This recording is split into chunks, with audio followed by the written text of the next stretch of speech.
இன்றைய நித்திய வார்த்தை 1 பேதுரு 5ஆம் அதிகாரத்தில், ஆகையால் ஏற்ற காலத்திலே தேவன் உங்களை உயர்த்தும்படிக்கு அவருடைய பலத்த துருவத்துக்குள் அடங்கி இருங்கள். ஆமே, என் அன்பு பிரியமான ஜனமே, கர்த்தர் ஏற்ற காலத்தில் உங்களை உயர்த்துவார் என்று இன்னைக்கு வாக்குத்தத்தங்களை கொடுத்திருக்கிறார். இந்த வாக்குத்தத்தம் நிச்சயமாகவே நீங்க உயர்த்தப்படுவீர்கள். எந்தெந்த இடத்துல, வேலை ஸ்தலத்தில், குடும்பத்தில், தொழிலில், என்னென்ன இடத்துல உயர்த்தப்படாதபடி சத்ருவான உங்களை அடித்து வைத்திருக்கானோ, இன்னைக்கு ஒரு கர்த்தர் பலத்த துருவத்தை உங்களுக்கு நேராக வைத்திருக்கிறார். ஒரு வெற்றியை கர்த்தர் வைத்திருக்கிறார். நிச்சயமாகவே உங்களுக்கு உண்டான ஏற்றத்தை கர்த்தர் இன்னைக்கு கொடுக்க போகிறார். நீங்க நிச்சயமா பார்க்க முடியும். இன்னைக்கு வேதத்துல அநேகரை பார்த்திருப்போம். யார தேவன் உயர்த்தினார் தெரியுங்கல்ல? மோசேயை தேவன் உயர்த்தினார், தாவீதை தேவன் உயர்த்தினார், ஆடு மேய்த்தன் உயர்த்தினார், யோசேப்பை தேவன் உயர்த்தினார். இன்னைக்கு கர்த்தர் உங்களை உயர்த்த ஆயத்தமா இருக்கிறார்.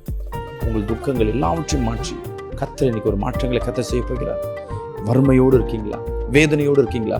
உயர்வில்லாதபடி இருக்கீங்களா? இன்னைக்கு இந்த வார்த்தை உங்க வாழ்க்கையில கிரியை செய்யும். பெரிய காரியங்களே என் தேவனாகிய கர்த்தர் செய்ய போகிறார். ஒரு சின்ன ஒரு சம்பவத்தை நான் சொல்ல விரும்புகிறேன். ஒரு சகோதரி ரொம்ப வறுமையில இருந்தாங்க. அவங்க கணவன் இறந்ததுக்கு அப்புறமேட்டு வாழ்க்கையில, குடும்பத்துல எதுலையும் உயர்வு இல்லாதபடி அப்படியே தாழ்த்தப்பட்ட சூழ்நிலையில, நெருக்கப்பட்ட சூழ்நிலையில அவங்க வாழ்க்கைகள் காணப்பட்டது. என்ன செய்யறதுனே தெரியல. இந்த வேலையில தேவனை தேடி பிடிச்சாங்க. தேவ சமூகத்துல காத்திருந்தாங்க. வீட்டு வேலையை மட்டுமே செய்து கொண்டிருந்த அந்த சகோதரிக்கு கணவன் இறந்த பிறகு பிள்ளையை பார்த்துக் கொள்வதற்காய், அவங்க வேலை செய்வதற்காய் வெளியே போறாங்க. அவங்களுக்கு கிடைச்சது என்னன்னா வீட்டு வேலை, சாமான் கழுவுறது, இதுதான் கொடுப்பேன்றாங்க. இந்த சகோதரியோ டிகிரி வரையும் படிச்சிருக்காங்க. அந்த பரவாயில்ல, என் தேவன் என்னை உயர்த்துவார்னு முதல் ஆரம்ப காலத்துல இருக்கிற படிப்பை, இருக்கிற சூழ்நிலையை அவங்க பிரயோஜனப்படுத்தி கொண்டாங்க. எனக்கு இந்த வேலை வேணான்னு அவங்க யோசிக்கல. வீட்டு வேலை செய்யும் பொழுது அந்த வேலையின் முதலாளி அவளை பார்க்கும் பொழுது சில விஷயங்கள் அவங்களுக்குள்ள, அவங்க பிள்ளை சரியா படிக்கல.